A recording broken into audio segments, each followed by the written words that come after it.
Rio de Janeiro, a emissora da Fraternidade passa a apresentar Luz na Penumbra, programa que leva ao seu coração a mensagem da doutrina espírita.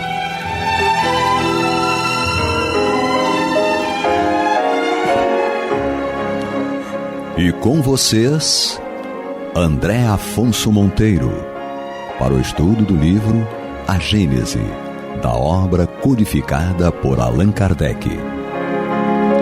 Olá, amigo ouvinte, internauta da Rádio Rio de Janeiro, a emissora da Fraternidade. Eu sou André Afonso Monteiro.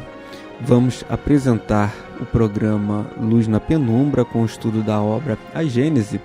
E hoje vamos retomar o nosso estudo a partir do item 50 do capítulo 17, Predições do Evangelho. E nesse item 50, ele é uma continuidade dos subitens, dos sinais percussores, do subtítulo Sinais Percussores, a partir dos itens 47. E é interessante, amigo ouvinte, internauta, que Kardec ele vai reproduzir aqui nesse subtítulo, Sinais Precursores, passagens dos evangelistas em que profecias do nosso Mestre Jesus foram ditas à época da sua existência material entre nós, em que ele falava sobre certas questões que aconteceriam. Por exemplo, no item 47, Jesus fala sobre o problema das guerras. E esse item 47 é uma reprodução do Evangelho de Mateus, no capítulo 24, itens 6 a 8. Então ali ele vem anunciar a questão das guerras. Já no subitem 48, ele vem falar sobre a questão das brigas de famílias, irmãos que se levantarão contra irmãos, pai, filho, mães, ódio entre essas pessoas. Isso está reproduzido no Evangelho de Marcos, capítulo 13, versículos 12 a 13. Já no item 49, ele vem falar de uma questão sobre uma predição feita pelo profeta Daniel de estar no lugar santo, enfim, e que isso, o sinal precursor, o fim dos tempos ali naquele momento, nessa predição. E ele fala, que aquele que estiver no alto do telhado não desça para levar qualquer coisa de sua casa, e aquele que estiver no campo não volte para apanhar as suas roupas, mas ai das mulheres que estiverem grávidas ou amamentando nesses dias. Pedi a Deus que a vossa fuga não ocorra durante o inverno nem no sábado, porquanto a aflição desse tempo será tão grande como ainda não houve igual, desde o começo do mundo até o presente, e como nunca mais haverá. E esses dias não fossem abreviados, nenhum homem se salvará. E se esses dias não fossem abreviados, nenhum homem se salvaria, mas esses dias serão abreviados em favor dos eleitos. É uma predição que está no Evangelho de Mateus, capítulo 24, 15 a 22. E agora, então, Kardec ele reproduz aqui nesses itens afirmações, previsões do nosso Mestre Jesus sobre fatos que aconteceriam na nossa sociedade, que de alguma maneira ia representar um dissabor, uma dificuldade para nós, ia trazer uma tormenta para nós, como a questão das guerras, as brigas familiares, os sinais dos tempos. É uma mensagem de sinais dos tempos. E ao longo da nossa sociedade, nós fomos verificando que essas informações se concretizaram. Essas predições, elas acabaram se concretizando e continuam acontecendo ainda hoje. E aqui no item 50, Kardec, ele reproduz a passagem do Evangelho de Mateus, no capítulo 24, itens 29 a 34, e também no capítulo 24, itens 37 a 39. E ele diz o seguinte, Logo depois desses dias de aflição, o sol se obscurecerá, e a lua não dará mais a sua luz. As estrelas cairão do céu, e as potências dos céus serão abaladas. Então, o sinal do Filho do Homem aparecerá no céu, e todos os povos da terra estarão em prantos e em gemidos, e eles verão o Filho do Homem, que virá sobre as nuvens do céu com grande majestade. Ele enviará seus anjos, que farão ouvir a voz retumbante de suas trombetas, e que reunirão os seus eleitos dos 4 cantos do mundo, desde uma extremidade do céu até a outra. Aprendei uma comparação tirada da figueira. Quando os seus ramos já estão tenros e dão folhas, sabeis que está próximo o verão. Do mesmo modo, quando vides todas essas coisas, sabei que o Filho do Homem está próximo, como se já estivesse à porta. Digo-vos, em verdade, que esta raça não passará sem que todas essas coisas tenham se cumprido. Então aqui, amigos ouvintes e internautas, são os sinais dos tempos apresentados pelo nosso Mestre Jesus, de questões que acontecerão e que isso vai nos trazer a necessidade de reflexão. E a nossa primeira reflexão nesse momento é entender que, primeira constatação, em verdade, né, é que essas afirmações de Jesus, elas ocorreram ao longo dos tempos, exceto essa última, que fala justamente, né, do advento do Filho do Homem. Ou seja, como vai se dar esse advento? Esse item 50, que está reproduzido aqui no Evangelho de Mateus, ele pode ser considerado como uma parábola ou como uma fala direta de Jesus. Ou seja, nós vamos entender que Jesus está dizendo que ele vai retornar novamente. E de que forma é esse retorno? Ou isso vai se reproduzir em uma outra atividade que vai simbolizar o reino de Deus instaurado entre nós? Nós podemos entender aqui em um primeiro momento que Jesus está se referindo a esse reino de Deus. É que dificuldades acontecerão, muitos fatos vão fazer com que a sociedade, digamos assim, sofra abalos, e que após esses abalos, algo de bom vai acontecer. E nós sabemos que o nosso planeta, ele vive de fases em fases, fazendo a sua, digamos assim, o seu progresso da sua população, da sua humanidade.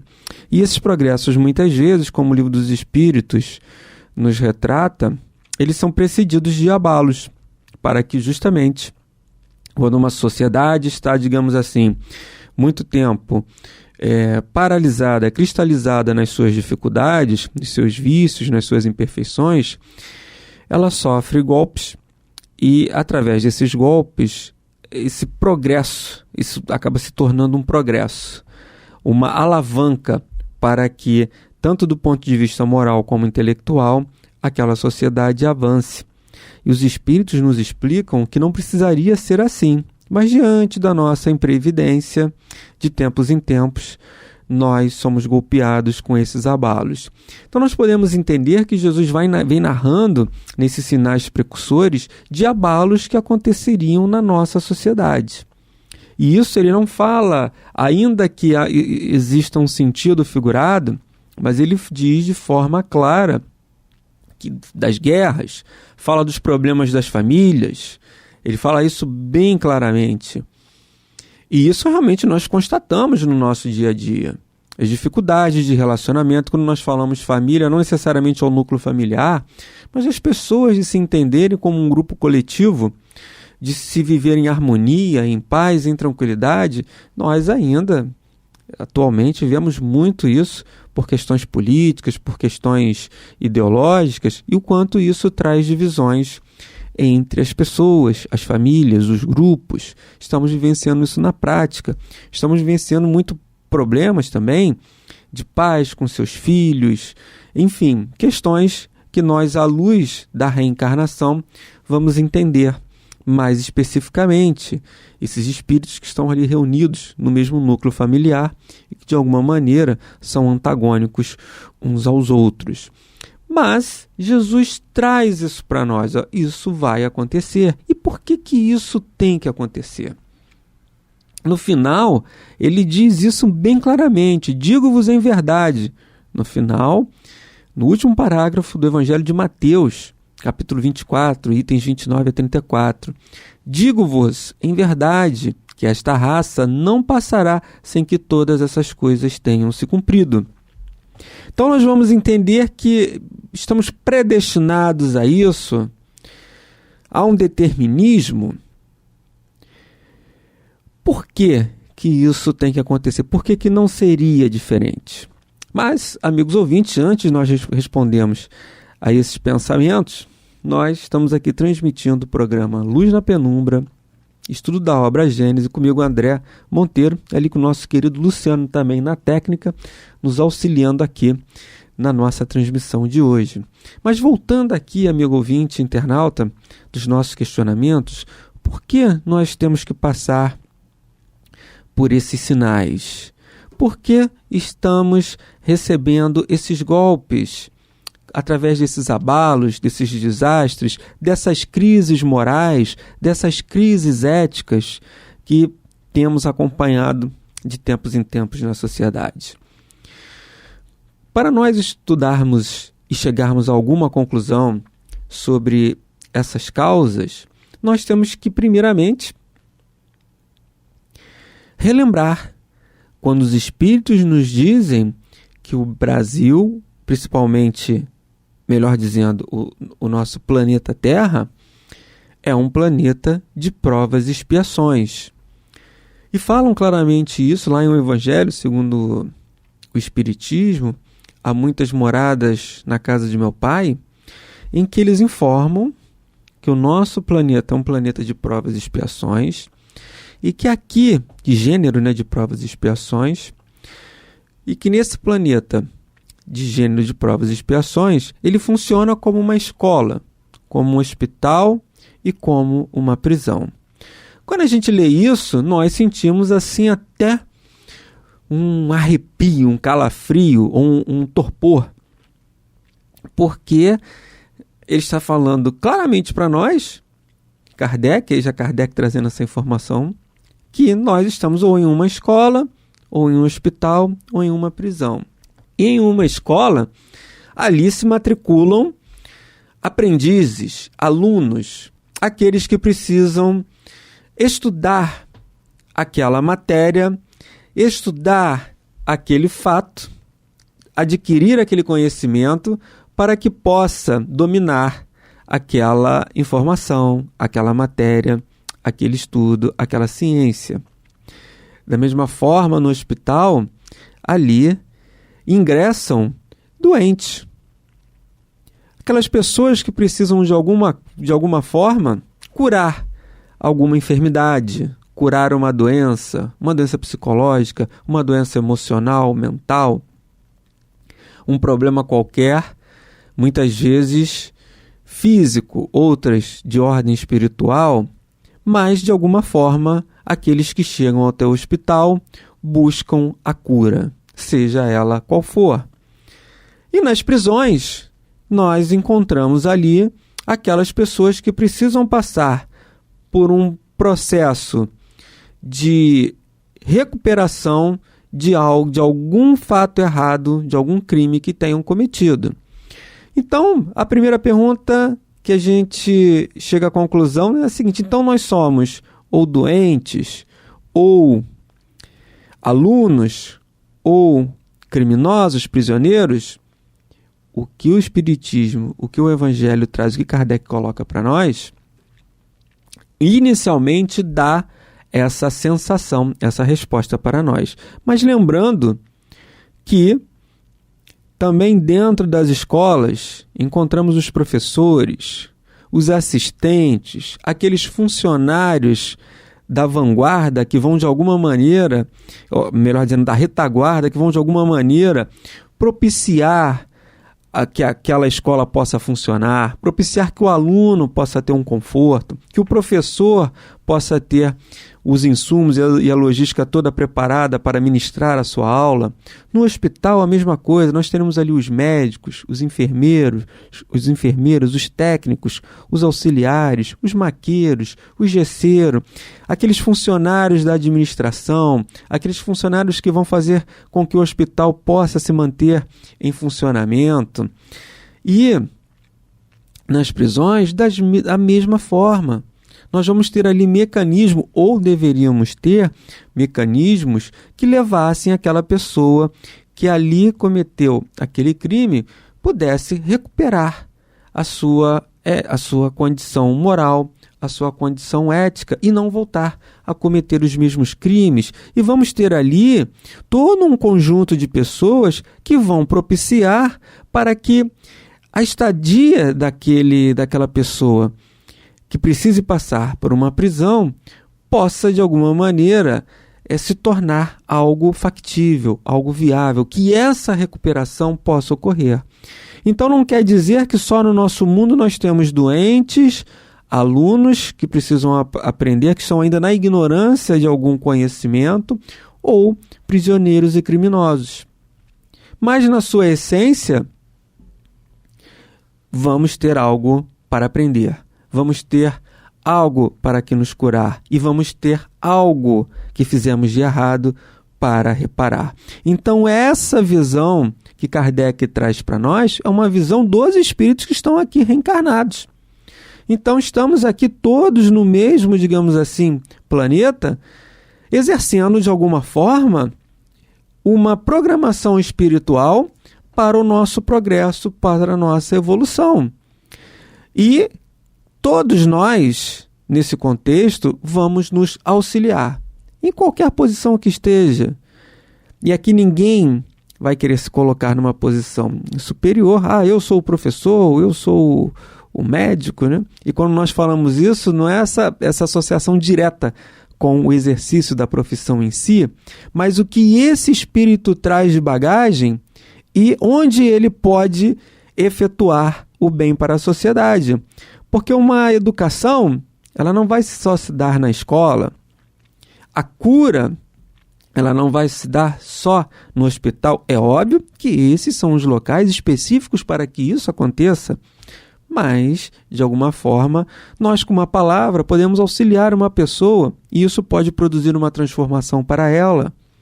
Pode curar alguma enfermidade que ela tenha, uma dificuldade que ela esteja passando, aquilo pode gerar uma transformação. Não estamos aqui querendo também fazer uma associação com a prática indevida de certas atividades. Só o médico que pode exercer a medicina. Nas escolas, só o professor que pode ministrar as aulas. E também nas prisões, só aqueles funcionários específicos que podem ali entrar e promover o auxílio para aquela população. Mas, do ponto de vista espiritual, nós trazemos as nossas bagagens e trazemos os nossos conhecimentos que podem auxiliar o nosso ser humano. Então, inicialmente, nós temos que enxergar, dentro do ponto de vista da imortalidade da alma, que estamos aqui reunidos nesse planeta em que dificuldades acontecerão pela nossa necessidade de provas ou de expiações, porque estamos em um planeta de provas e expiações e somos espíritos sujeitos às provas e às expiações. E vamos aqui encontrar também espíritos com N níveis de evolução que vão nos ajudar nessa nossa caminhada, nessa nossa trajetória. E o nosso Mestre Jesus foi aquele mais iluminado, o puro, o santo, se podemos assim afirmar entre nós, que veio nos dar esse auxílio, esse ensino. E que, de acordo com as informações dos nossos espíritos, em específico, de Emmanuel, em o livro A Caminho da Luz, é Jesus, o nosso governador planetário.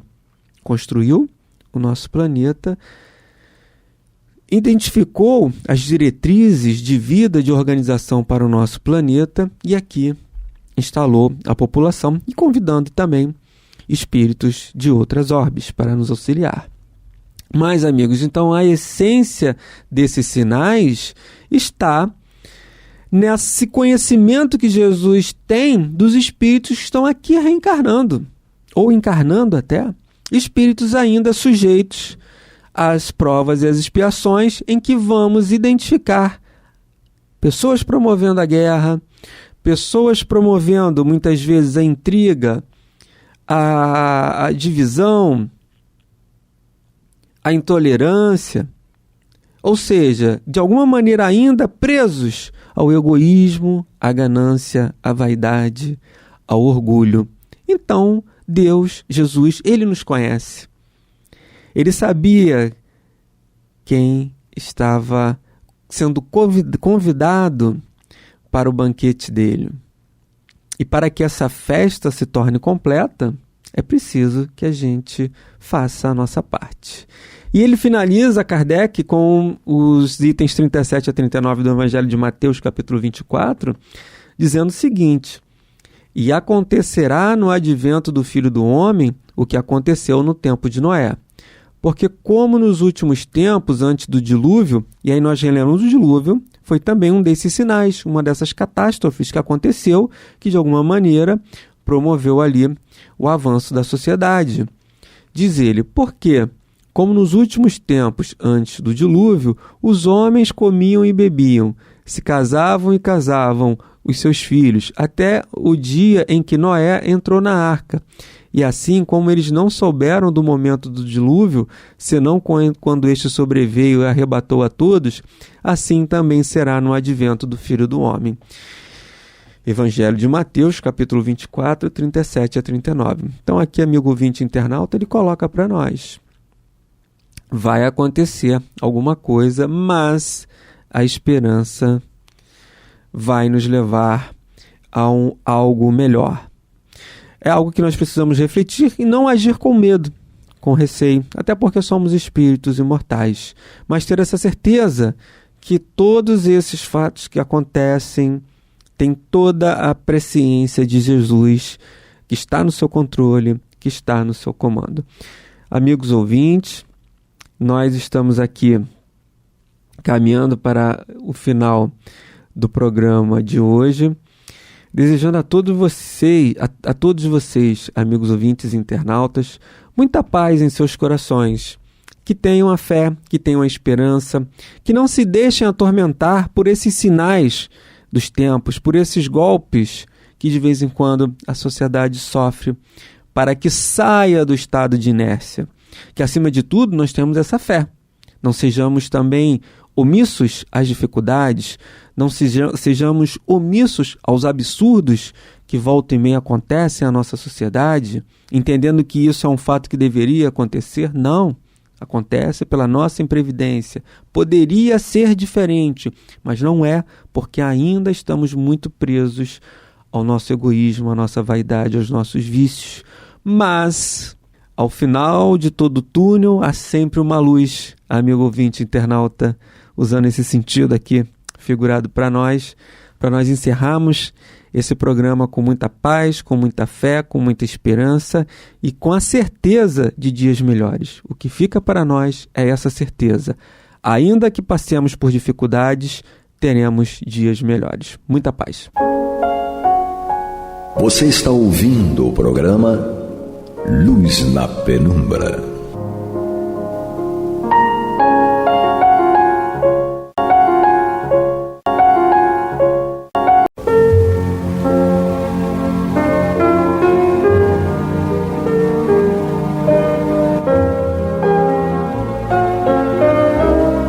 A Rádio Rio de Janeiro está levando ao seu lar e ao seu coração a mensagem consoladora da doutrina espírita, através do programa Luz na Penumbra.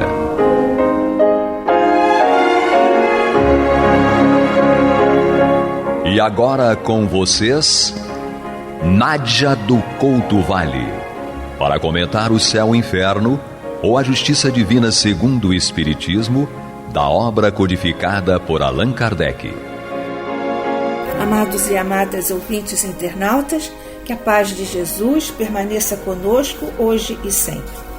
Continuamos o estudo desta obra, O Céu e o Inferno, ou A Justiça Divina segundo o Espiritismo.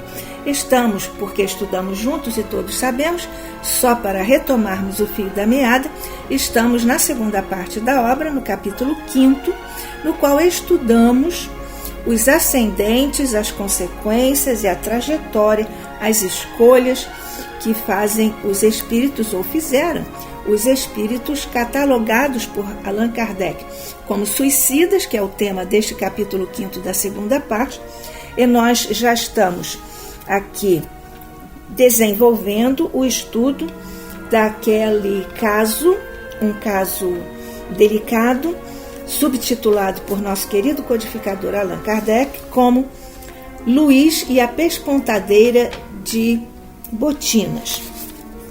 A questão de que trata esse episódio é muito delicada porque trata da responsabilidade que todos assumimos ao fazermos nossas escolhas, portanto, por nossos próprios atos e pelas consequências de nossos atos, e também a respeito da nossa responsabilidade com relação aos atos alheios. E neste caso, se nós tivermos responsabilidade com relação aos atos de outras pessoas, o outro também não tem essa responsabilidade? Sim, é claro que então ambas as partes terão essa responsabilidade. É sobre esse tema delicado que nós vamos aqui analisar, estudar junto com Allan Kardec, nosso querido codificador, a história de Luís. Luís, um sapateiro, na verdade um mestre da sua arte, do seu ofício, que ia se casar em breve com Victorina. Os proclamas já tinham corrido. Diariamente ele almoçava e jantava na casa de Victorina, até por questões de fazer economia. E um certo dia, durante o jantar, houve ali uma controvérsia sobre assunto fútil. É bom nós nos concentrarmos agora na análise do que nós fazemos com assuntos tão fúteis, tão sem importância, e que nós acabamos magnificando, fazendo com que eles se tornem grandes e causem naturalmente estragos nas nossas relações. Portanto, um dia, durante o jantar, houve uma controvérsia ali entre Luís e Victorine a respeito de um assunto sem nenhuma importância. Mas, então, os dois teimaram e mantiveram suas opiniões, de tal forma que Luís abandonou a mesa dizendo que não mais voltaria. Mas, no dia seguinte, a noite é boa conselheira, nós todos sabemos, ele foi pedir perdão. E então, nesse caso, o Victorine não quis a reconciliação. Talvez porque a cena da véspera tivesse feito com que ela percebesse como seria sua vida de casados. Ela não se convenceu com as lágrimas dele e de seu desespero, então eles passaram muitos dias assim nesse afastamento, digamos, mas Luís, vendo que sua amada não se decidia por ser razoável, resolveu então que faria uma última tentativa, foi à casa da moça, bateu de forma a ser reconhecido, mas a porta não se abriu, ou seja, Victorine não abriu a porta. Então, o que aconteceu? Ele pediu muito novamente, mas nada aconteceu. Então, de dentro da casa, ouviram-no dizer: adeus, pois, cruel, adeus para sempre. Trata de procurar um marido que te estime tanto como eu. Nesse ínterim, Victorine ouvia um gemido abafado e depois um baque, como de um corpo escorregando pela porta, do lado de fora, naturalmente. Fez-se então silêncio. Victorine pensou. Luís então ficou sentado à soleira da porta e resolveu que não sairia enquanto Luís ali permanecesse. O que aconteceu em seguida é que, passados alguns minutos, um locatário passou ali, um inquilino, passou por ali pela calçada, levantou uma lanterna e deu um grito de espanto, pediu socorro, a vizinhança acorreu imediatamente, então Victorine abriu a porta e deu um grito de horror. Na verdade, ela viu o corpo de Luiz ali estendido no chão, pálido, inanimado. Todos apressaram-se em socorrer Luiz, mas logo perceberam que tudo seria inútil. Ele estava morto.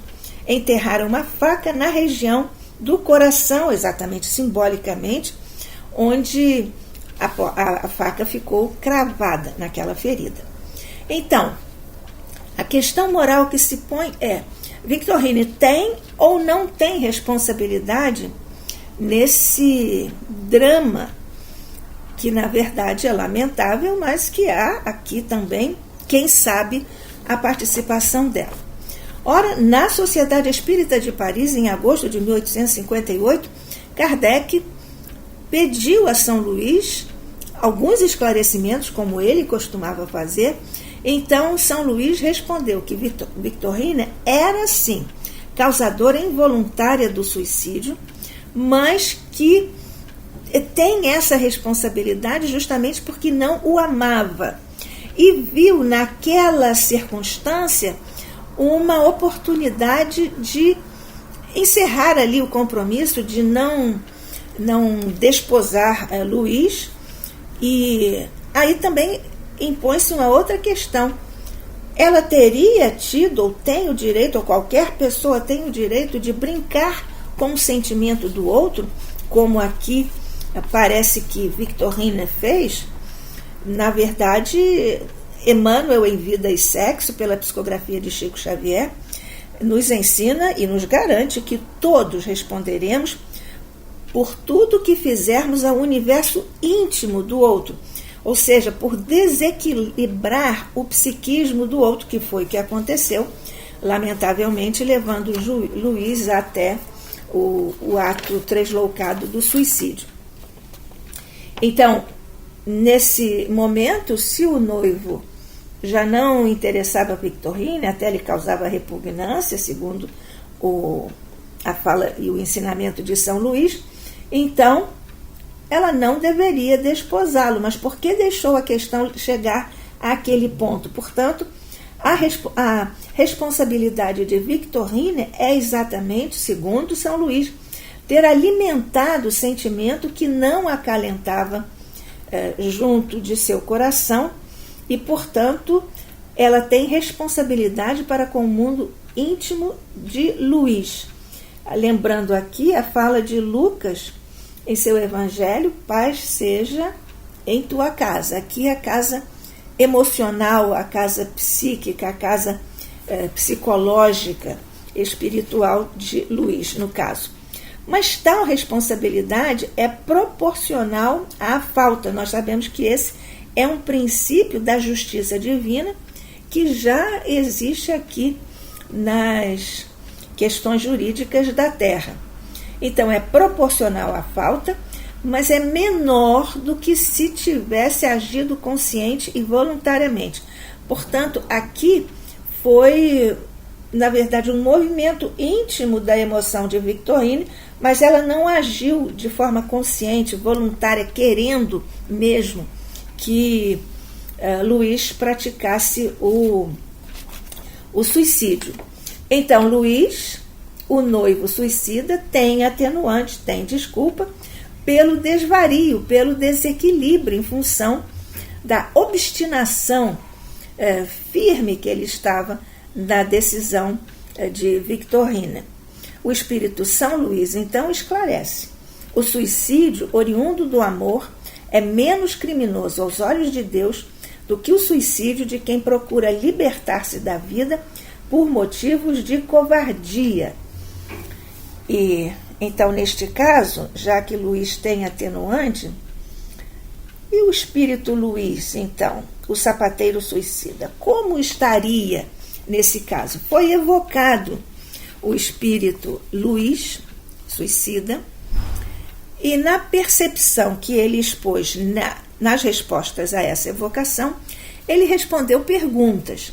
Ele disse que tinha feito muito mal em suicidar-se, portanto arrependida estava aqui essa alma. Tinha feito mal em suicidar-se por causa de Victorine, que era uma ingrata. Ele tinha descoberto isso depois. que ela era uma ingrata e, portanto, não merecia o gesto dele, o suicídio dele. Ele reconhece que ela não o amava, que no início ela se iludira.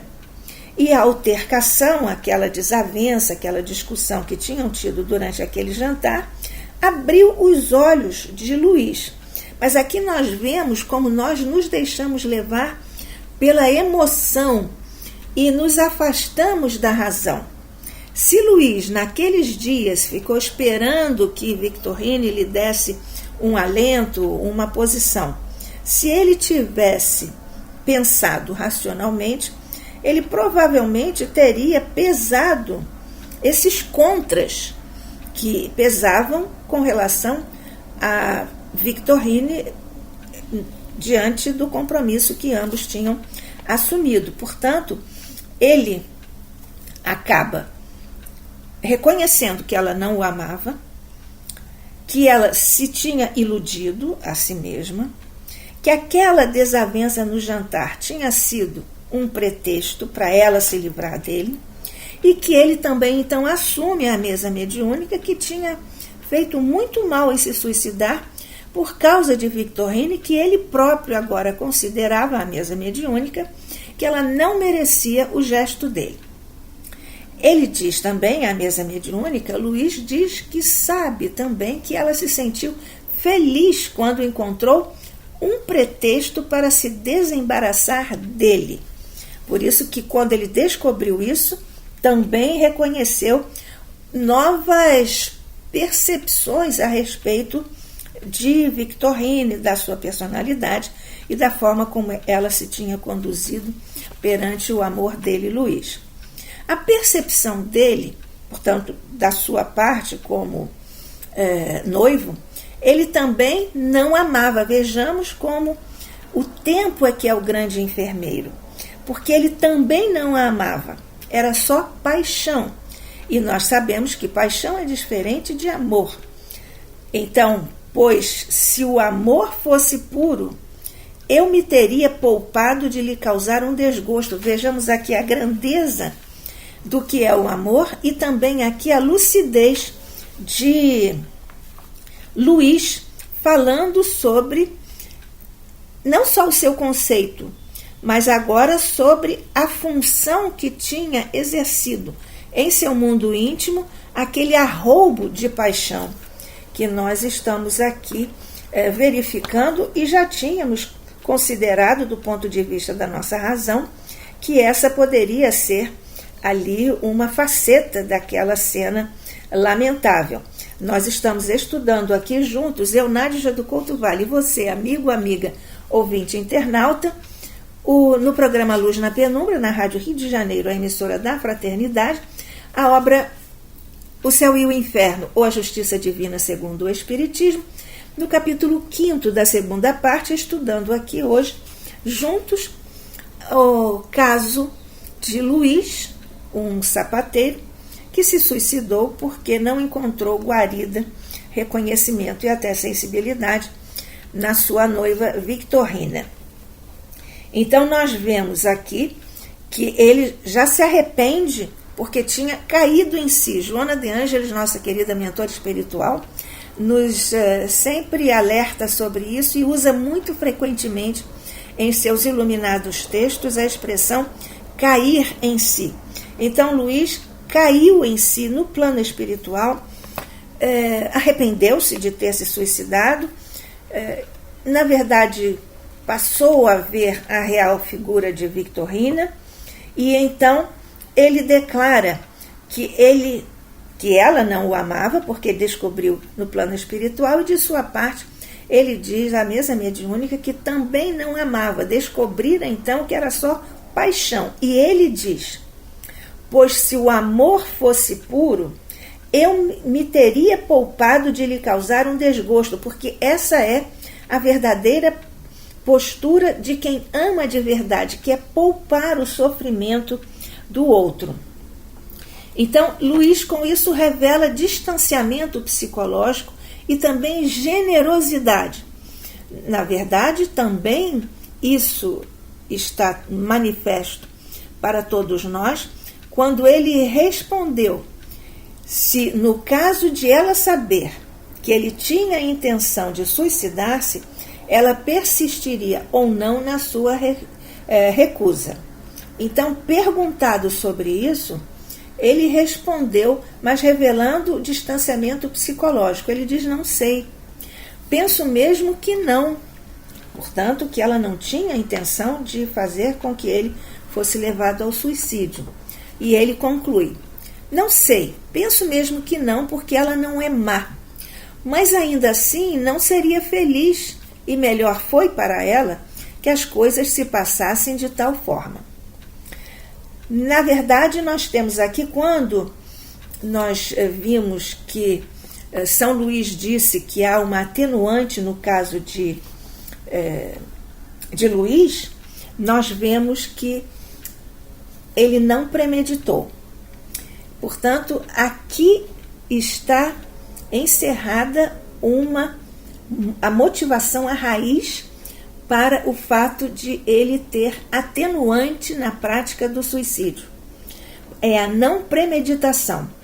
Ele informa a mesa mediúnica que, ao bater à porta de Victorine, ele não tinha ideia, não tinha tomado decisão alguma com relação a suicidar-se.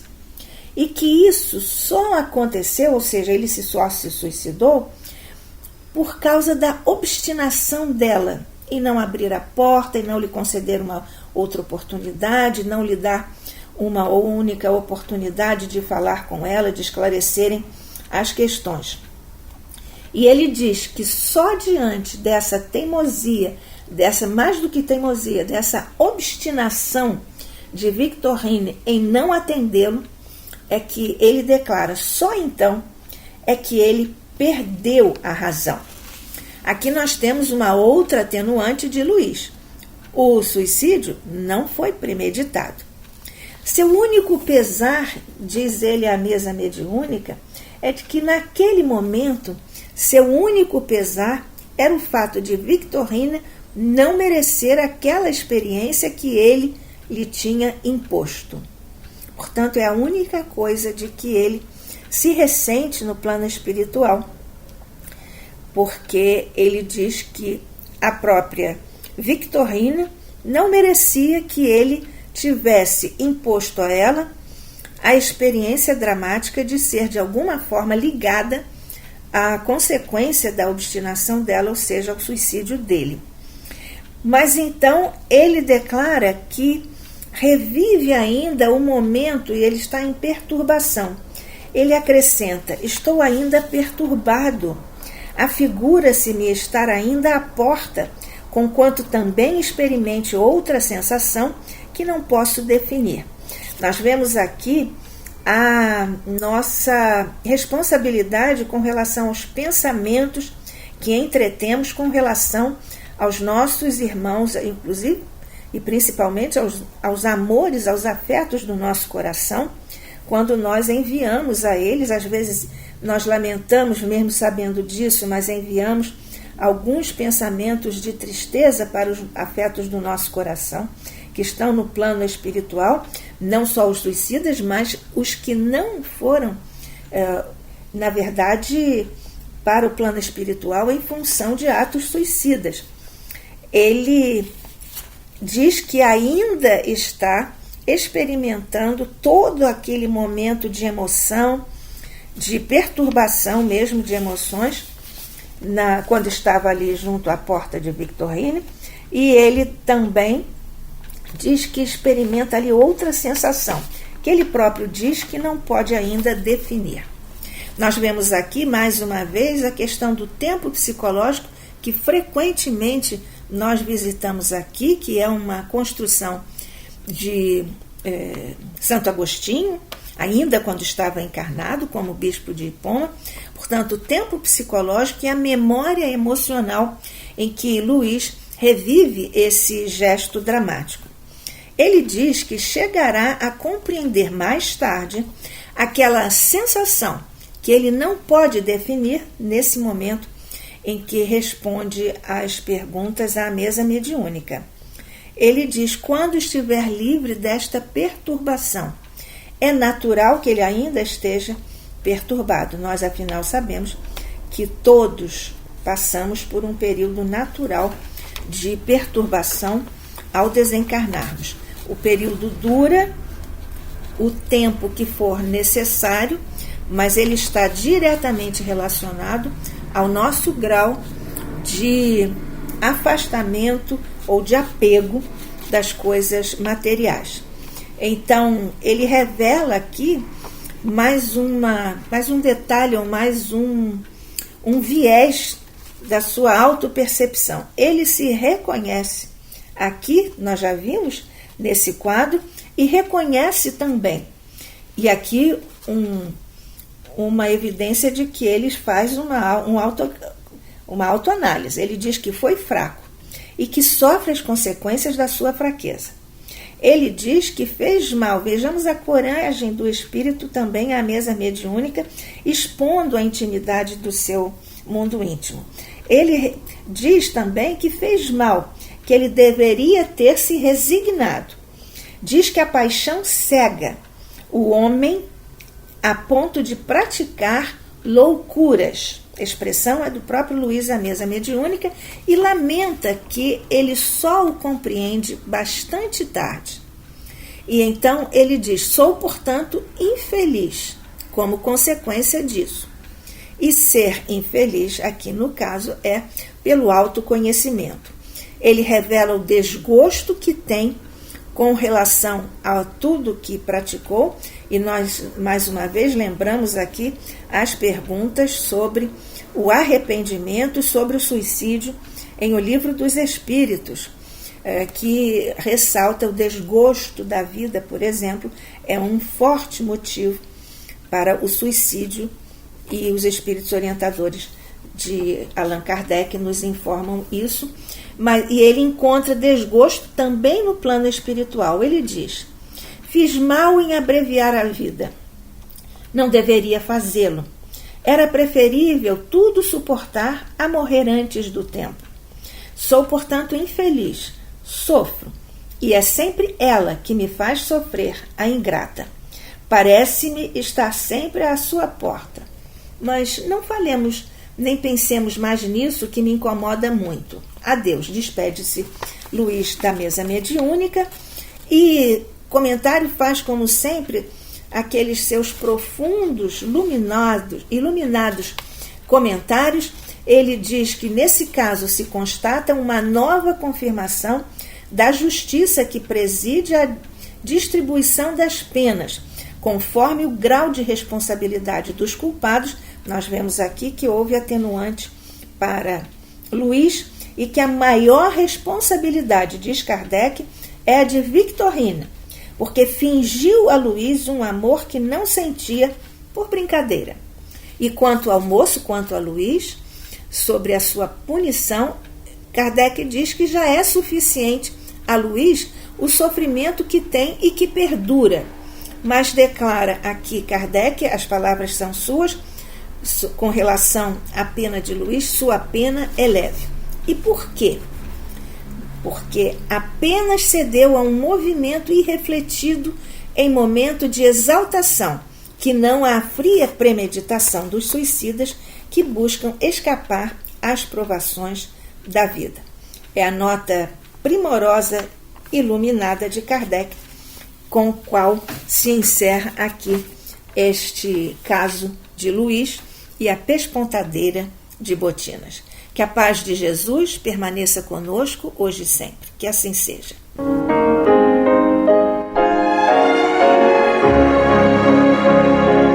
E vamos ouvir agora a prece de encerramento de nosso programa, na voz de Geraldo de Aquino.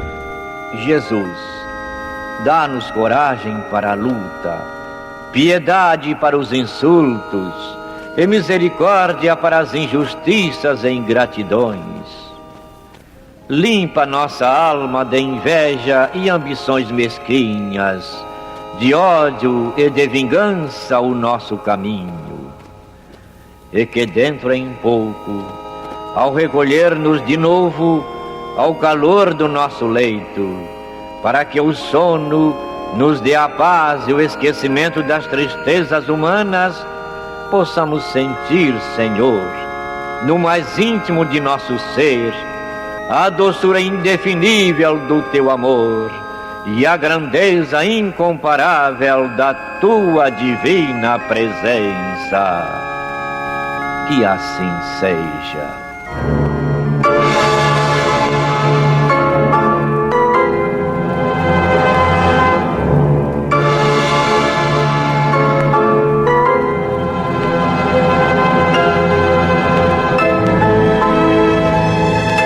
Acabamos de apresentar o programa Luz na Penumbra, que voltará a ser apresentado amanhã às 21 horas nesta emissora.